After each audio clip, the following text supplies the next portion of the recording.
ஜெயா தொலைக்காட்சி நேயர்கள் அனைவருக்கும் அன்பான வணக்கம். குருவே சரணம் நிகழ்ச்சியிலே தற்போது நாம் தரிசித்து கொண்டிருக்கிற மகான் திருவண்ணாமலை வெங்கட்ராம சித்தர்.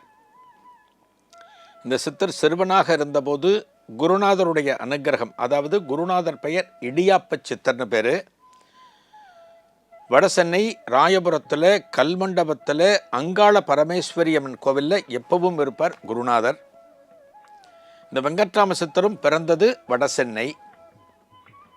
அவருடைய அனுக்கிரகம் கிடைக்கிறது. மகாபிரிவட்ட ஒரு வஸ்து, ஒரு பொருள் வாங்கிட்டு வர சொல்கிறார். ரொம்ப கஷ்டப்பட்டு வாங்கிட்டு வந்தியான்னு கேட்குறார்.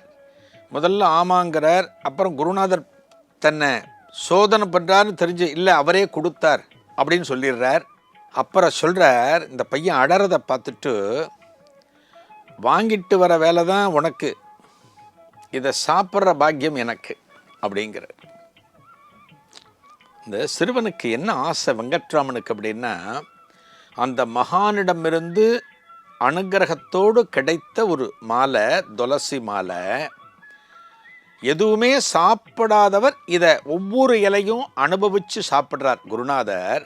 அப்படின்னா இதை நம்மளும் சாப்பிட்டா நமக்கும் ஒரு அனுக்கிரகம் கிடைக்கும்னு ஆசைப்பட்டு அழறார்.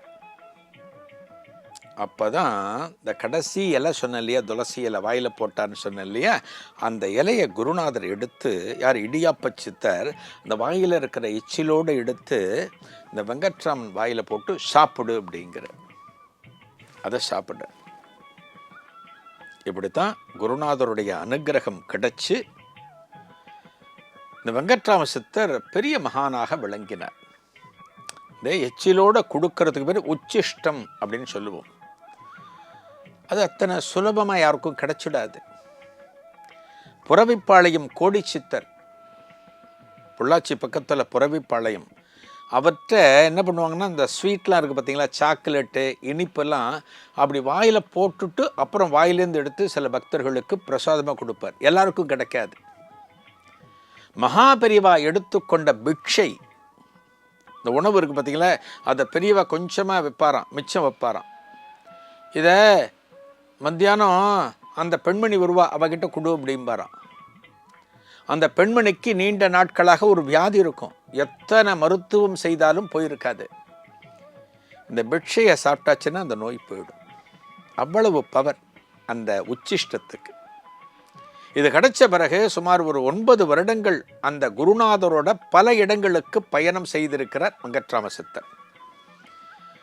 எத்தனையோ மகான்களது தொடர்பு இவருக்கு கிடைச்சிருக்கு. மகான்களது தொடர்பு கிடைச்சிருக்கு. திருவண்ணாமலையில் கிரிவலம் செய்வர். திருவண்ணாமலை கிரிவலத்தின் போது இவர் அந்த கிரிவலம் எப்படி பண்ணணும், கிரிவலத்தின் போது யாரெல்லாம் உடன் வருகிறார்கள், அதாவது சூட்சுமமாக சித்தர்கள் ஒவ்வொரு கிரிவலத்தின் போதும் யார் வருவார்ங்கிறத இவர் முன்கூட்டியே சொல்லுவாராம் வெங்கட்ராம சித்தர். அவருக்கான பக்தர்கள் இன்னைக்கும் இருக்காங்க.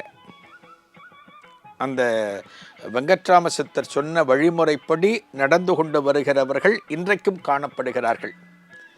இவங்களுக்கு முக்கியமானது என்ன அப்படின்னா அன்னதானம், வேற உண்மை கிடையாது. நல்லா புரிஞ்சுக்குங்க, வாழ்க்கையில் புண்ணியத்தை சுலபமாக சம்பாதிக்கணும் அப்படின்னா அதற்குண்டான ஒரே வழி அன்னதானம், சாப்பாடு.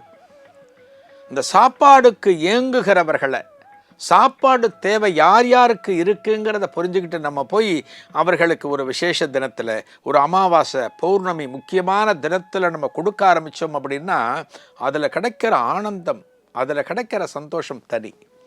இதைத்தான் வெங்கட்ராம சித்தர் தனது அன்பர்களுக்கு, தன்னை பின்பற்றுகிறவர்களுக்கு சொல்லி இருக்கிறார். அது எப்படி இருக்கும் அந்த அன்னதானம்? சும்மா இத்திரோண்டுலாம் கிடையாது. இவங்க திருவண்ணாமலையில் தீபம் திருக்காலத்தில் தீபம் நடக்கின்ற போது, தீப வைபவம் நடக்கின்ற போது, அதை தவிர பல ஊர்களில் பல விசேஷங்கள் இவர்கள் நடத்துகிற போது அதில் கொடுக்குற லட்டுலாம் எப்படி இருக்குன்னா, ஒரு தேங்காய் சைஸ்க்கு இருக்குமா. அந்த லட்டு அங்கே உட்காந்து பிடிப்பாங்க அன்பர்கள். ஒரு முறுக்கு கொடுக்குறாங்கன்னா சும்மா 2 சுத்து 3 சுத்து இல்லை, 9 சுத்து முறுக்கு இருக்குமா இவர்கள் கொடுக்குற முறுக்கு. இவர்கள் கொடுக்குற மைசூர் பாக்கு பார்த்தீங்கன்னா செங்கல் மாதிரி இருக்குமா. அப்படின்னா எத்தனை பொருட்கள் தேவை, எத்தனை பேருடைய உழைப்பு தேவை, இவர்களிடம் அன்னதானம் பெறுவதற்கு பக்தர்கள் எந்த அளவுக்கு சந்தோஷமாக வாங்கிக் கொள்வார்கள், இதெல்லாம் நினச்சி பார்க்கணும். இன்னைக்கு நம்மெல்லாம் எதுக்கு பயப்படுறோம் அப்படின்னா, பித்ருக்களுக்கு பயப்படுறோம்.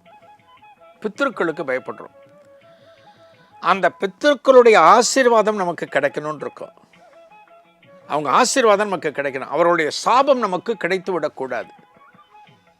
அதுக்கெல்லாம் எவ்வளவு அழகாக வெங்கட்ராம சித்தர் அந்த காலத்திலேயே வழிவகை பண்ணியிருக்கார்.